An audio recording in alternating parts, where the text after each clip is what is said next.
In this video, I'm going to show you how to replace the brake hose that goes from the center line to the caliper on the rear of this Dodge Ram 2500. Just a note, you will have to make a new brake line for this. I'm going to show you how to do that, so let's get started.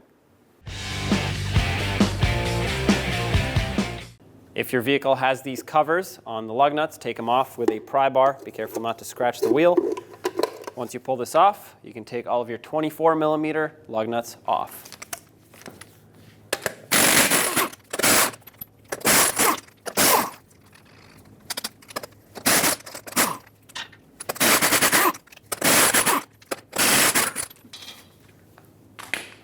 With those off, remove the wheel. I like to start on the caliper side and crimp off the old brake hose. This will allow me to not get much fluid that leaks out of here. Obviously the caliper will drain, still it's full, so have a collection bucket to catch that, but the line won't continue leaking, and then once we swap this end over, we'll quickly swap the other end to lose the minimal amount of fluid possible. I have a different banjo bolt in here. The original should be a 15mm, but this one is an 11. Take this off, let all this go into the collection bucket. I will be reusing the banjo bolt, but not the copper washers. Never reuse those, so throw those away and inspect the banjo bolt. Obviously mine is new, but if yours is in poor condition, consider replacing it. Now grab your new copper washer, which should be provided with your brake hose, and then slide it over. Get the banjo bolt through the hose on the right side. Make sure that this cutout is facing the head of the bolt. And then get the other washer over here and then slide this over the caliper. You're going to tighten this up. That way it's secured. 20 foot-pounds is the torque for this bolt. It's important to have it nice and tight so those washers can crush and seal up properly. There we go. Now let's make the brake line so that we can attach our new brake hose to the center brake hose. I have this piece that I already cut. You want to use a line cutter like this, otherwise it'll crush the line and you can't reuse that.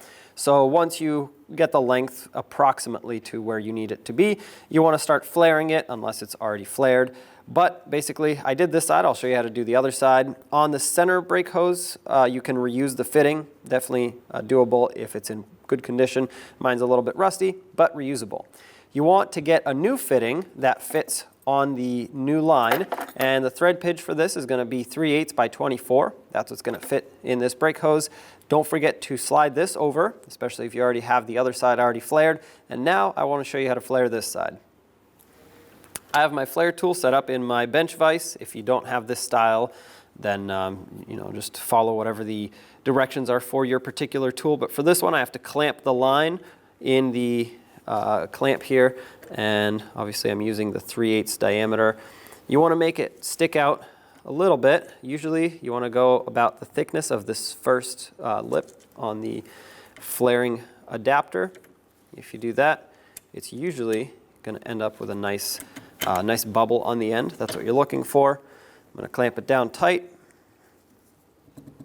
and then get the rest of my flaring tool, stick this in. Make sure you have the right adapter on this one as well. There are different sizes for different thicknesses.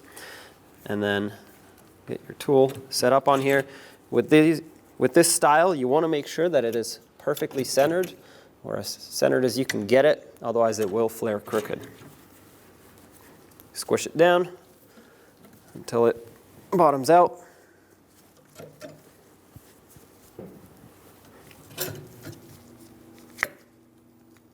That's it right there.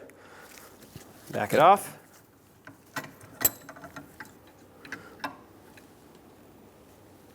Yep, that bubbled out. So now to finish the double flare, put the tool back without that adapter. Just give it a little squish. Not a lot. If you go too far, you'll actually completely crush the end of that line. There we go. That's looking good. Grab your new fitting with the new line and thread it into the brake hose. There we go. Don't make it too tight yet. I'm going to tighten it up at the end, but I want it threaded in so it's all one piece. On the center line here, mine is broken, but there's supposed to be a fitting here. Unthread it, And whether yours breaks or not, you can either reuse the fitting or end up with a new fitting on here, but you're going to want to disconnect this line. I'm going to have to cut this wire tie off because the original bolt broke in here. Get this out. Hopefully you still have yours. There we go. Get this out of here. Unfortunately, I'm going to also have to reattach the new one with a large heavy-duty wire tie because otherwise I'd have to either weld something or drill this out. I'm going to stick a couple wire ties through here. Try to secure this the best I can without that mounting bolt.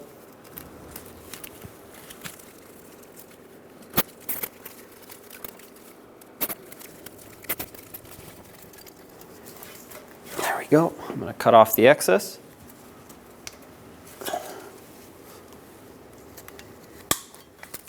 Perfect. At this point, you're going to want to tighten up your fittings. Use a 16mm to hold the line. In my case, this is going to require a 3/8 wrench. If yours is a 10mm, use that. And with these flared ends here, all you have to do is just snug them. You don't have to completely crush the end of that line in there, especially if you use the copper line. It's fairly soft.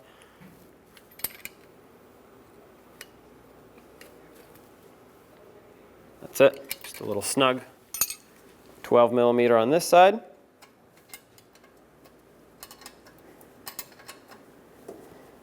Same thing. Make sure the line doesn't twist too much. There we have it. Now you want to gravity bleed this line, or the caliper on this side, so I can bleed the line and then of course do a manual brake bleed. So for now, we'll start with a 10mm wrench after you remove the little boot and let it gravity bleed. Make sure you have a collection bucket underneath. Fluid will come out. There we go. It's been dripping for a while now. I just wanted to make sure that it's nice, clean fluid. So I'm going to cap it off and then start the manual brake bleed process. It's important that you have no air in the system.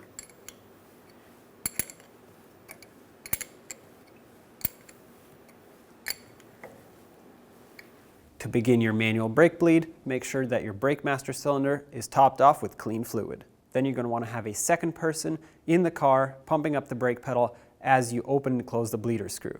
So after a few pumps, have them hold pressure on the brake pedal and open up the bleeder screw. At this point, air and fluid will come out. Once the pedal has reached the floor, close off the bleeder screw and have them pump up the brakes again. After 2 to 3 pumps, have them hold pressure on the brake pedal once again and open up the bleeder screw.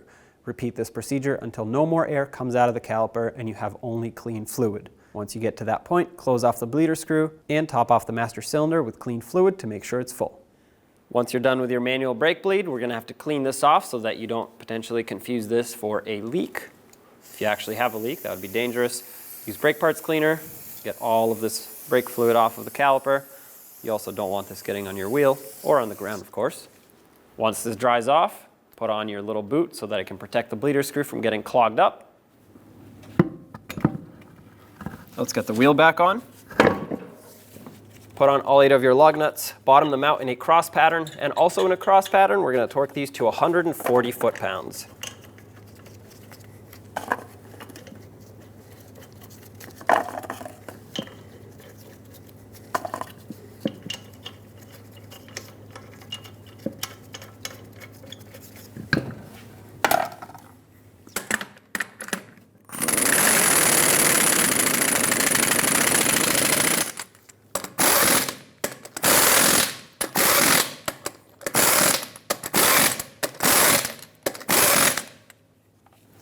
Once again, 140 foot-pounds in a cross pattern.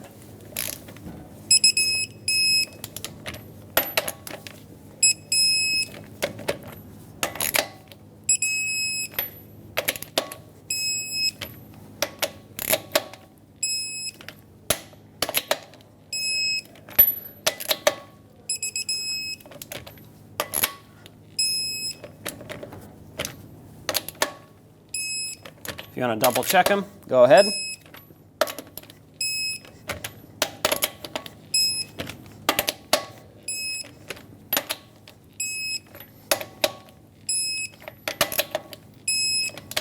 And now, if your truck still had this lug nut cover, Make sure you put it back on.